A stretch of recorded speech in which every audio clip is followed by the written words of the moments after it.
Well, also, my name is spelled Wier. I will change that. Yeah. Wait, where do you see the, oh, in the thing. Okay, awesome. Yeah. Okay, we're actually recording. Hey, How's it going? it's My name is good. We're having some tech stuff, but it's fun and easy. And Craig was going to join us, but I guess he had a time change. And wow, time changes. So Time that's changes. yes. My name is Dr. Sharnael Wolverton. If you are new to the show, this is a fun little place that we come hang out and talk about true things and fun things, whatever true and fun is. And today we're really excited. I'm excited to have a dear lady on with us, Ellen Weir. She has had a near death to life experience, and her book is out. A friend of mine, Carlin, told me about her book. I just got it myself. I just did a retreat in Destin, Florida with Laura Eisenhower. Excuse me, Laura Eisenhower.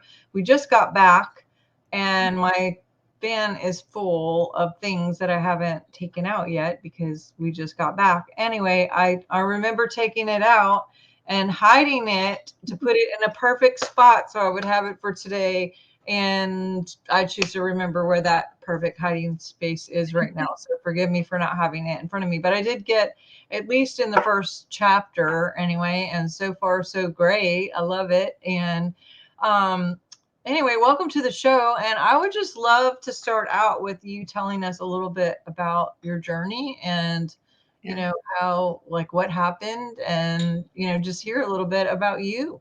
I know you just got married too. Thank you. Congratulations. Thank you so much. Yes, I just did this weekend. And my story is everything began with my near death experience when I was 12, and I was kicked in the head by a horse. I came out of a coma to music.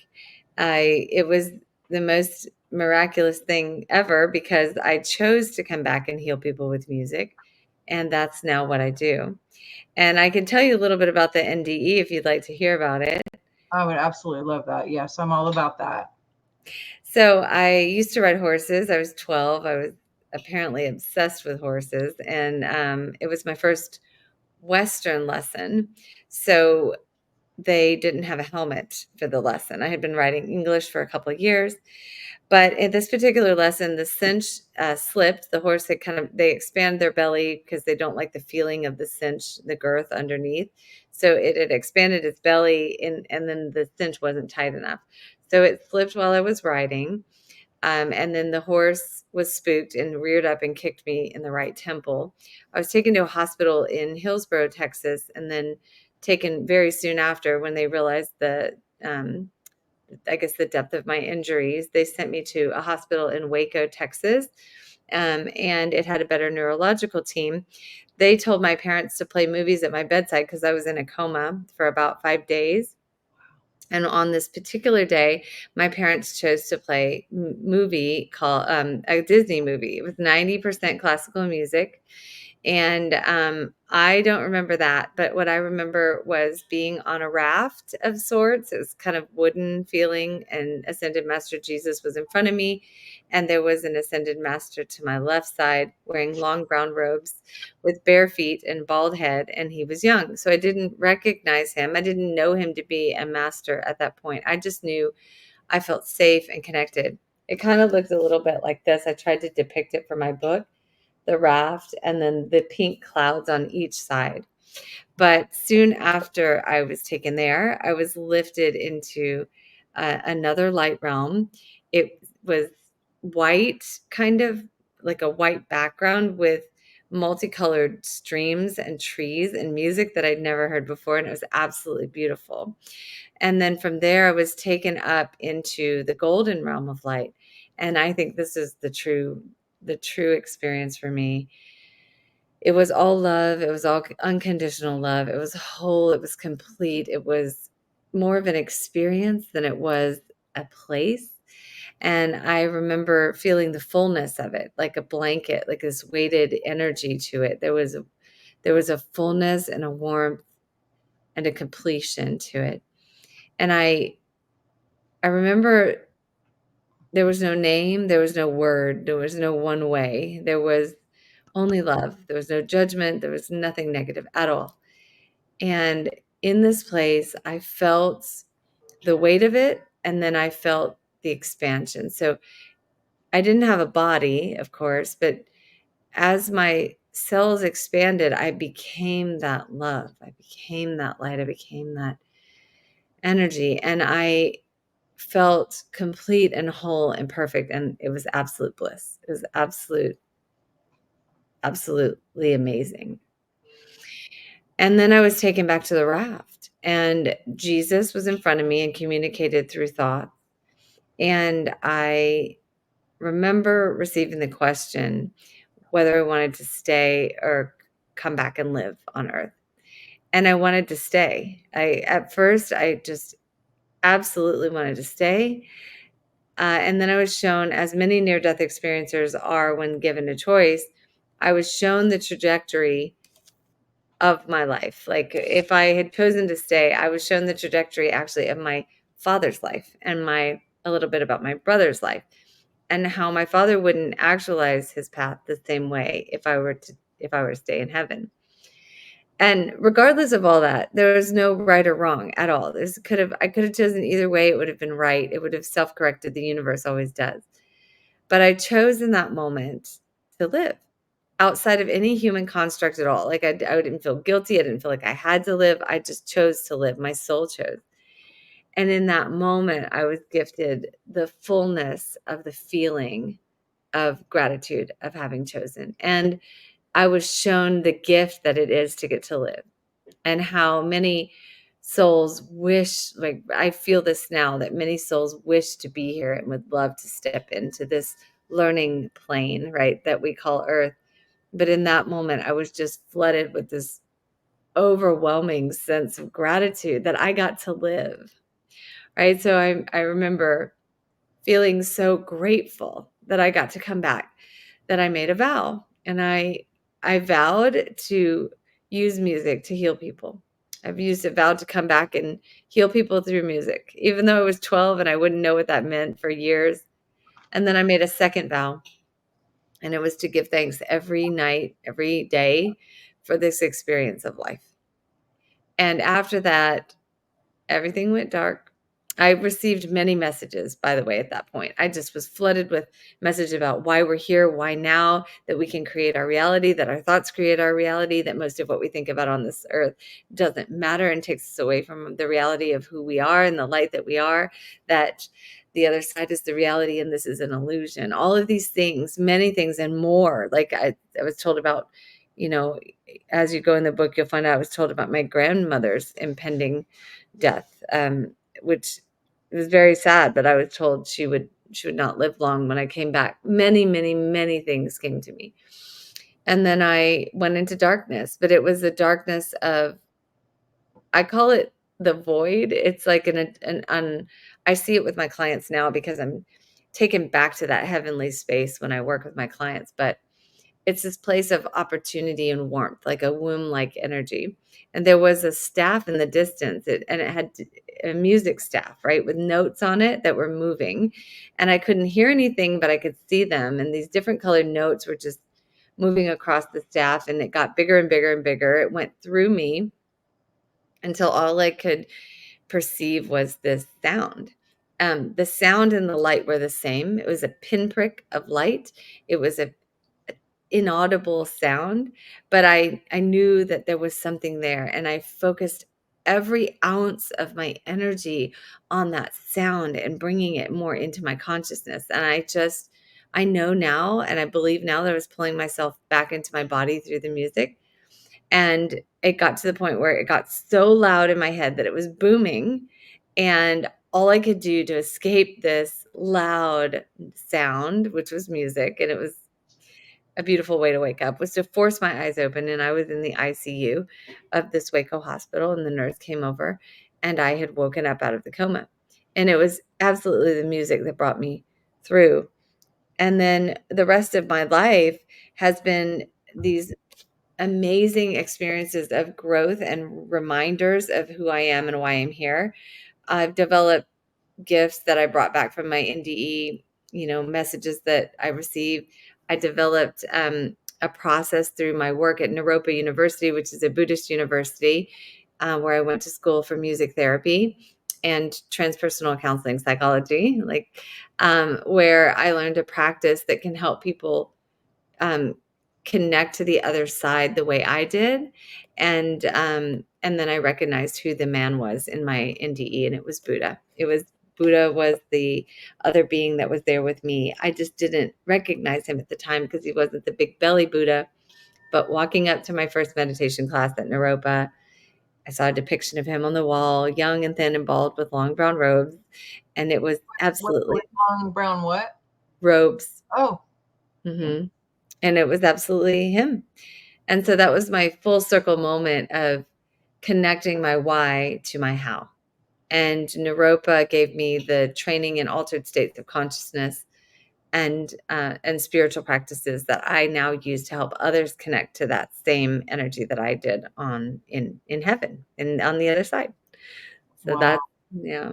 And you had never seen any other Buddha but the belly one, right? So it's not like you were just having a recall or somehow creating that on your own. That's pretty. Well, I have no memory before my NDE. Like my head injury, I have no memory at all except for a few small memories that have come through in the past few years.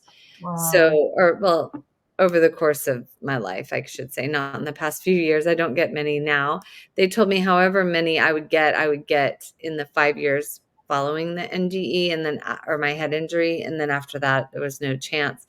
But oddly enough, in the last 3 years, I've gotten a couple extra memories, one of myself riding a bus and another one of remembering picking pecans with my grandfather. But these are Oh, memories that, like, I don't remember birthdays or first days of school or first, second, third grade, 4th, 5th grade, 6th grade very much, but that's that. wow.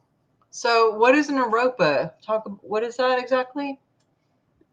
Naropa is I believe it was the first university in the US to house a transpersonal counseling psychology program.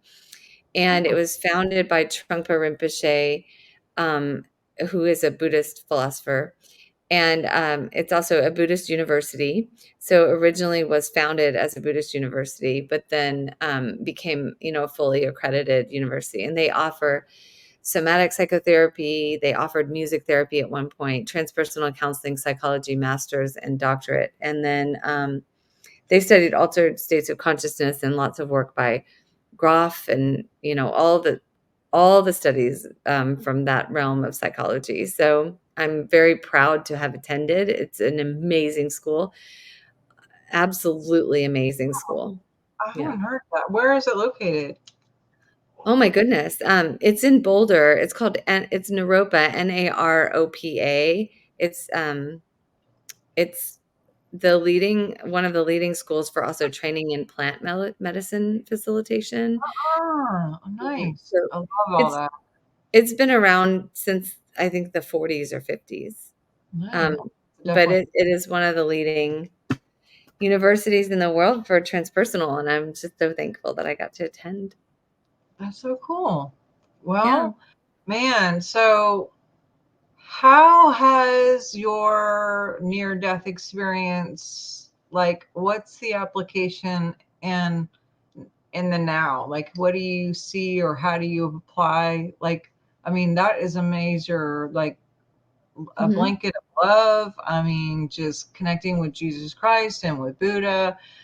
I Yeah. mean, those things are huge. And obviously, you healed. You woke up in ICU.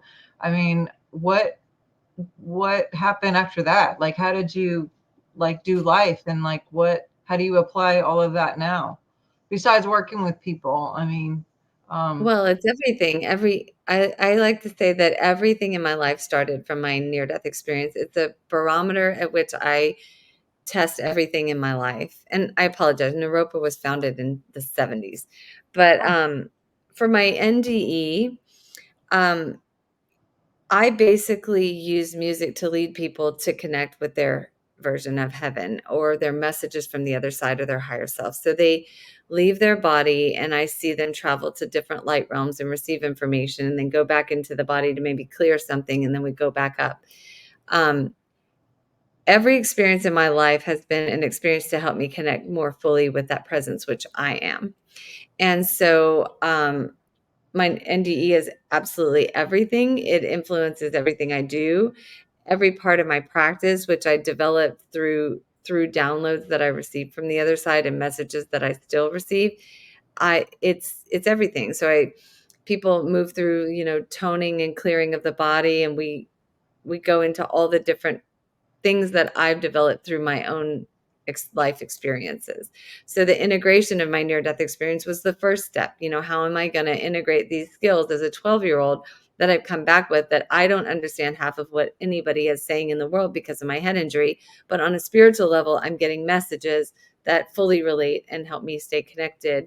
It helped me release the story to stay in the present moment so that I could really truly live in the path that I came back here to live. And then next after that was my training at Naropa and how that took me back to that feeling of heaven. It was the only time on this planet that I had ever felt that love of the other side in my human embodiment. And that's when I knew I wanted to bring that to other people. And then I moved forward into my journey with Lyme disease and how living with Lyme disease was another reminder of that surrender and release and accepting of my presence to take over for me, even when I have these experiences of great difficulty and contrast. And then a divorce, an unexpected divorce, throwing me out of the ego of who I thought that I was. All of these ego deaths that I've gone through in life, financial, legal, family, health, everything you could ever do to push me more into that dark night of the soul to keep me on my path. So for me, I found skills in alchemizing the contrast that I wanted to share with people in this book so that they can look at the end of every chapter and they can say, well, I can take from her story, here's how I can, discover my intuition. Here's how I can alchemize the, contrast. Here's how I can find medicine in the contrast, and here's how I can create an experience of abundance or a sound bath or manifestation. So later in the book, I started working with in my life manifestation and finding that it worked. I created a life map with some friends using sound and music and a different practice of manifesting. And the next day, my ex, husband got a job offer in Southern California. And the only place that I put on that map was that I wanted to live in Southern California, even though I'd never been here because I wasn't allergic to anything here. And so he got the job offer the next day. And then I started working with this manifestation. And my fiance and I manifested, or my husband and I That's how. manifested. I know. We manifested each other. I did this manifestation mapping with him 10 days before I met him. I finished it and about the same time he finished his. So he was doing the same thing. I talk about my near death experience is everything. Like I work very closely with Jack Canfield, who wrote the Chicken Soup for the Soul books. He's the one who inspired me to write the book, and he now hires us to open and work at his different retreats around the world, sharing this really deep process that I've developed, and now I do with my partner, and he does the breath work. So my NDE is everything. It's everything. Yeah, it's like a rebirth or a catalyst for this whole other path, right? I mean, Absolutely. yeah, well, that's really cool. So yes, congratulations that you just got married. I know you're headed to your honeymoon, like I think in an hour or something. So Yeah. I really do appreciate your time with all of this. But what are some things that you would say to people who've never had a near death that were kind of pivotal in the way you see life now? I mean, I know Yeah. you mentioned things like, fear. I think you said something about fear being an illusion, or a lot of the things that we're worried about don't really matter, or, because this is a crazy time that we're in, honestly. I mean, Yeah. if you, I mean, I know that you're probably able to separate some of this stuff just through these encounters. And like there's another side that is real versus this whatever, you know, simulation, or whoever, whatever the way to describe it. But there's a lot of people who are scared. There's a lot of people who are freaking out. There's a lot of people dealing with abundance issues. Like what things would you say to the average person who hasn't had an ND to be able to have that perspective and those feelings that go with feeling secure and realizing that everything just works out no matter what, and that we can create? Well, I mean, we have a choice, right? We can just as easily create a story around what's happening that uh, it is in our greatest benefit or it is not. And the only thing that truly shapes our reality, and this is documented and researched, is our thoughts, right? So if we just choose to believe that everything is working in our benefit, I mean, think about it. You probably couldn't imagine that you're where you are right now if you look back 10 years ago. We don't always know what it's going to look like, but we know that if we're here, we're still working through something. And so to say that to to just know and believe and go inward and get out of your head for a moment. I always tell people try and move into a process of meditation or a process like I'm doing that takes them into an experience of releasing the story. It is all a story. Every single thing that we see, that we perceive, that we do, everything is through the lens of our own history, of our own wounding, of our own love, of our own family, right? These things are how we view the world. We are like a little mini machine, right? We're processing. Even everything we see is a processing of what our eyes are receiving, all of this information. So to just be in the moment, get out of your head for a while and develop a practice that allows you to be fully present, because in the present moment we are okay, we are safe, we are here, we are now. We might not always feel good and we might be going through things, but to remember that it is all happening for our benefit. Everything that's happening now is part of a global awakening, something that we've been waiting for lifetimes. And finally, we're here because we're looking at the shadow that we haven't looked at as humanity. We've been oblivious to it. Some of us have and some of us haven't. We can't speak for all, right? And of course, always people assume that your version, like take your version over mine, but as I see it, we're looking at the shadow side so that we can change it. If we just went on pretending it wasn't there, nothing would change and no one would elevate, right? But collectively, we are all ascending, we're all elevating, we're all moving into a new realm. And there are those of us who are here. And oftentimes we have to go through the dark night of the soul to be the leaders, to be the guides. But we're here to help move that energy into the next phase where it will be a new earth and we won't be able to recognize and we'll never consider hurting others. And it's hard to believe, but it's definitely coming. And so I would just say to remember that everything has purpose, everything has meaning. And I know it's hard to take someone else's word for it, but you yourself can find it through this type of work that that you do and that I do, that help people really release the story and connect with their higher self. I mean, my clients will come in because they're dealing with grief or they're dealing with a major life change or they're dealing with physical illness. And the gift that they receive is that they get to go into the music, escape their body for a moment and meet directly. I've get to witness it as I work with them. I've seen angels come over people. I've seen them transcend to step out of their body, meet with their higher self, meet with the light, meet with an ascended master, have whatever information is needed.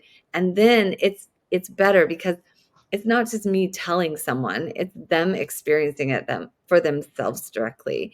And that when you're looking for a guru like out there in the world or someone to work with, it's always someone who is going to take you into your presence directly and not take you outside of it or make you feel like they need a middleman or you need a middleman to get there.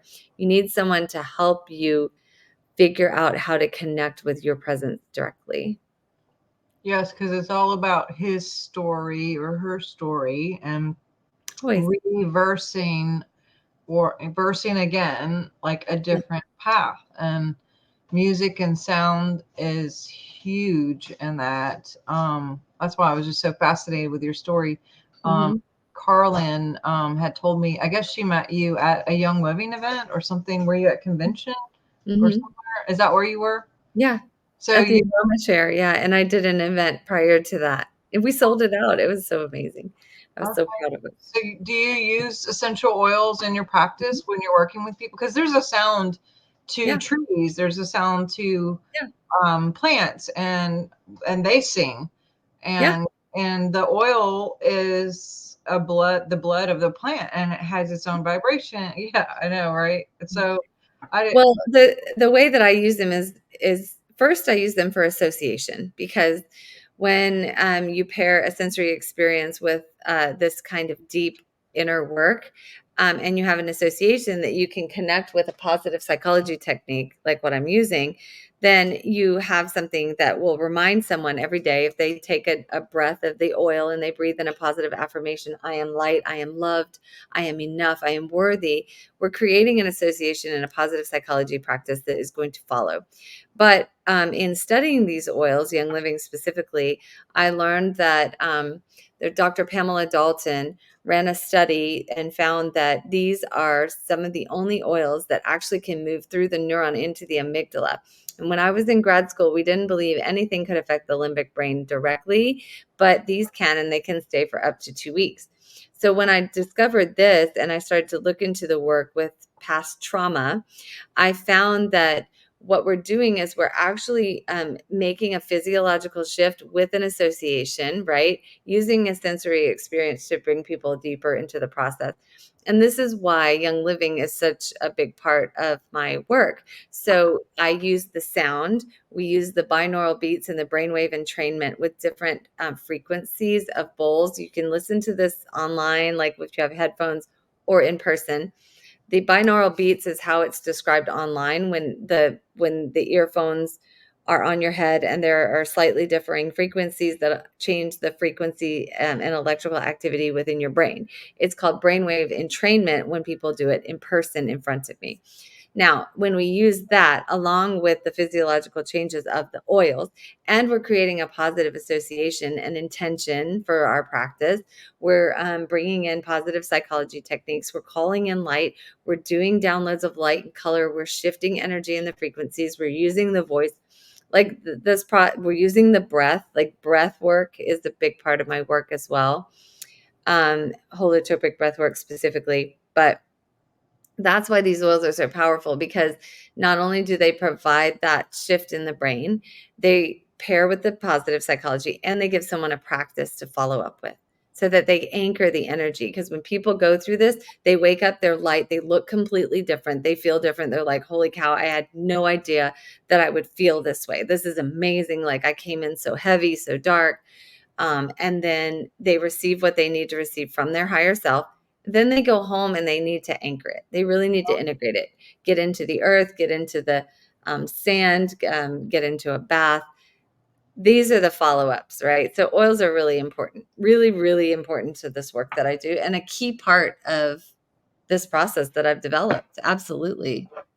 Yeah, Absolutely. for me, I do biofeedback. That's when I mean I have a lot of different fun techie things, red light therapy, infrared, and Yeah. lasers, and So fun. EMF, and all those biohacking things. But for me, oils, when I did the biofeedback, it showed that I had 28 markers for trauma, and a lot of them were just pretty crazy, terrible things. And I was like, oh, how do I get it out? And was working with the doctor who introduced me to essential oils and was explaining, about the real ones versus the ones that are all over the place, even including gas stations and Target and whatever. Those aren't the ones we're No, talking about. no. But when you have a real oil, it'll go past the olfactory system, past the frontal lobe into the limbic system, which is that seat of emotions, and basically start defragging any assignments that may have been connected to body parts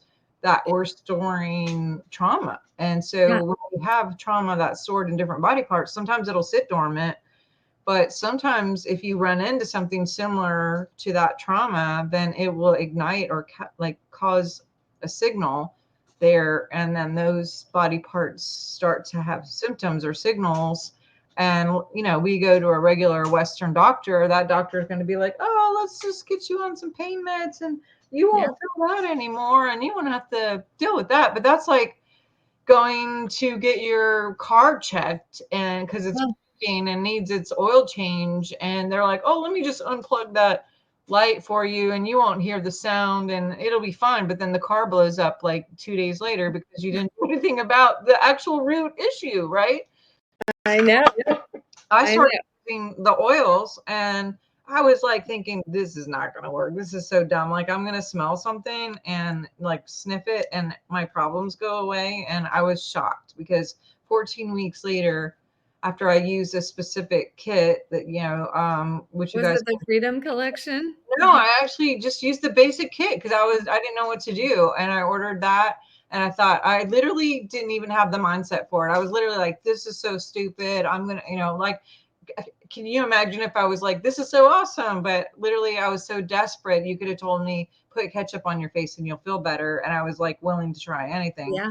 But I just was like, okay, I'll diffuse it, I'll drink it, I'll put it on, and did the things. And 16 weeks later, I was off 33 meds. I dropped 80 pounds, 79 pounds.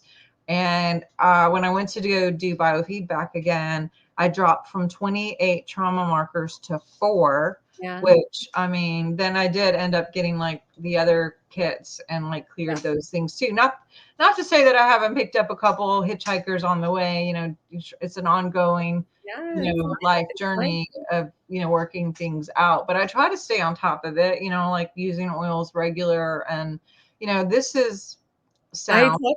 I talk about it in my book, like my journey with the oils and how they came through, like with healing through Lyme disease, and then also the Freedom Collection and what it did for me too. Wow. But speaking of the trauma, we pass that on genetically to our Yeah. DNA.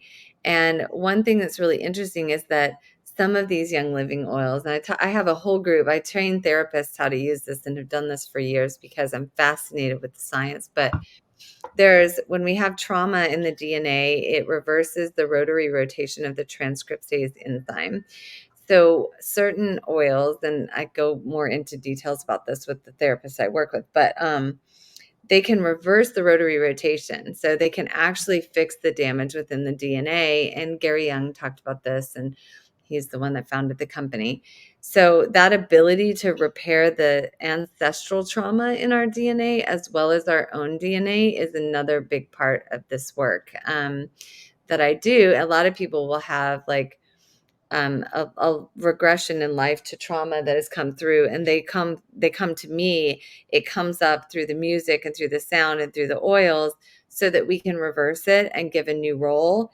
I do a lot of parts work with Richard Schwartz's work of like internal family systems and the parts that we develop in our personality through these types of trauma that you're talking about, and how we can reassign that part a new job in order to, like, instead of that person looking for patterns and reasons why we put ourselves in situations where we can't speak, we'll actually have that part reassigned to find ways that we can speak in a beautiful way, or we can sing. I even had a client who was taken into a past life because she couldn't use her voice and felt disconnected. And she had seen this past life before, but didn't know she had been strangled in that past life. And so she saw that. And then that part had integrated as a personality part in her life now in order for her to heal it. I know that sounds really out there, but this is the work that we do. We're clearing and healing trauma so that we can be more of a channel for light, so that we can step more fully into our path, and so that we can release all of those negative stories that we have basically told ourselves to keep ourselves in the patterns that we have that we've been in because of our wounding. So this work around trauma is a huge part of what I do. But what's great is we don't have to talk about it. We do Yes. talk about it, but we I don't have know. to, because the music takes people through it in a different way, to see it from a different perspective, to get out of the story, to get out of their head, and to just, and then we integrate it at the end. We talk about, okay, this is what the part said, this is what it's from, but here's how we Move bring forward. it forward. Yeah. Yeah, Mm. because talk therapy, which by the way, I want to say the biofeedback that I do will show in if it's ancestral or if it's something current going on. Like, and I cleared a lot of ancestral stuff, just like you said. And I was like, what? Yeah. Epigenetics is real. Like, I have proof right here. This was there and now it's gone. And I work with a lot of clients all the time where I'm like, let's just wipe that out because we don't need that thing from grandma or grandpa or great grandma. Like, let's Yeah. just, like, even if it's like not a physical thing, it could be a poverty thing, a Yeah. poverty Oh, yeah. mentality, or some sort of program. Um, Really.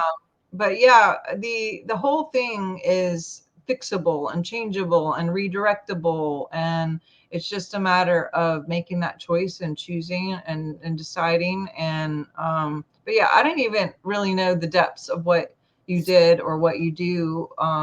But this is really interesting, and I know we talked about doing a part two because Craig really wanted to be here, and I'm gonna have to figure out a date to get you back. That would be great. Yes, I'd love to go more in detail, and I love it because I mean, I didn't even talk about the things that I get to see. I would love to talk about the what I witness when I'm in those spaces with clients or with workshops, and also this phenomenon of collective consciousness, where Yeah, in every event we do, I mean, the one let's do a that's great. collective consciousness That would show. be great because that all came through very fully in Salt Lake City. There was a mystical experience where one woman, I mean, I'll just share, like one woman came in to because she went to connect with her father who had passed, and she went into the experience and she went into her space and she had a vision of herself with her father in a church in New Orleans that she knew and that was meaningful to her, and he showed up and told her, "You are enough." Well, when she was sharing this story with the group, one of the women came in and said, "I brought this necklace with me today. I knew it wasn't for me, it's for somebody else. I held it through the experience." And and so she said that, and it said, "I am enough." So she took it over and gave it to this woman. And that wasn't even all of it. There was a third woman in the group. And mind you, this is 90 people. They don't know each other. And she said, "I know that church in New Orleans. In my experience of the music, I also saw you from afar with your father in that church. I know exactly where it is. I saw it in my imagery." And so she witnessed that connection this woman had with her father. And now more and more people are seeing the exact same things that others are seeing in these sessions that you can't explain, like a little white dog with a red bow on its neck that these two women saw. They're like, this little white dog just kept popping in and running across. And then the man across the circle, he pulls out a picture. He's like, "I came here because I'm healing from grief over the loss of my little dog." And it was this little white dog with a red bow. I mean, this collective consciousness is the next level. I just did a course for the Sound Healing Institute.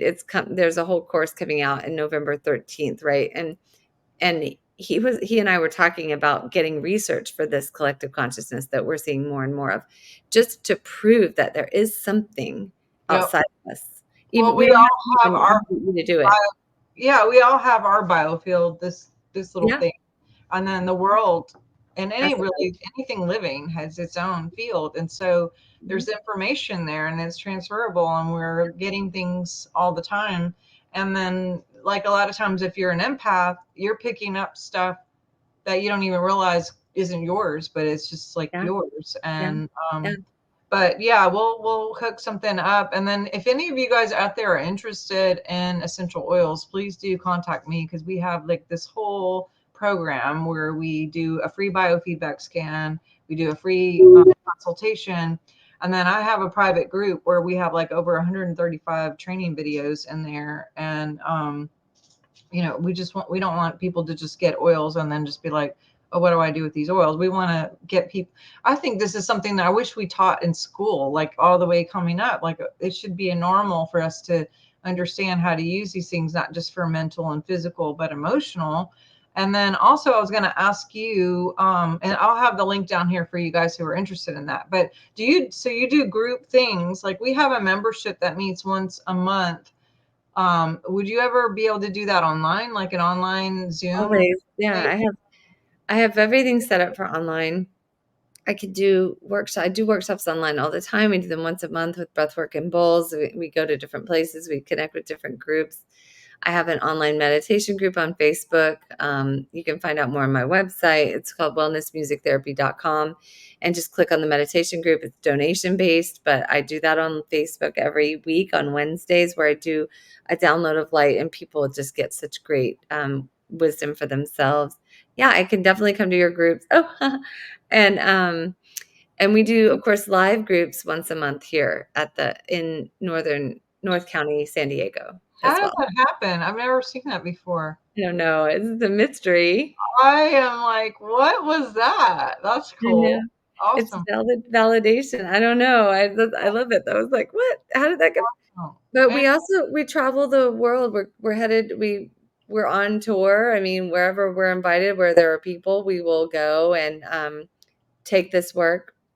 So we were in Phoenix last month. We were in Salt Lake City before that. We're going to be in Atlanta. We're going to be in Kentucky coming up. We're doing an Irish retreat. And we're in Redondo Beach. Jack Canfield is potentially going to hook us up in Costa Rica. So we're ooh, that's really on my list. everywhere. Um, Tell we're, me, yeah, send me all that. And you guys go to the website and check her out and get all this information yeah, because maybe we'll meet up in Costa Rica. That's literally on my list. So, it would be amazing. I'm like, oh, I'm crossing fingers for that one for sure. And we're up in Santa Barbara a lot if anyone's up there. So that's kind of a quarterly thing for us now. So well, guys who are watching, just go down and I'll have all the links here for her book, her website, all the things that I was talking about. I have my link. If you're interested in essential oils, I'll have my website there too. If you guys are interested in getting in that group, but we all wish you the best love and good yay. vibes for your journey, especially going and look like now on your honeymoon. Thank And you.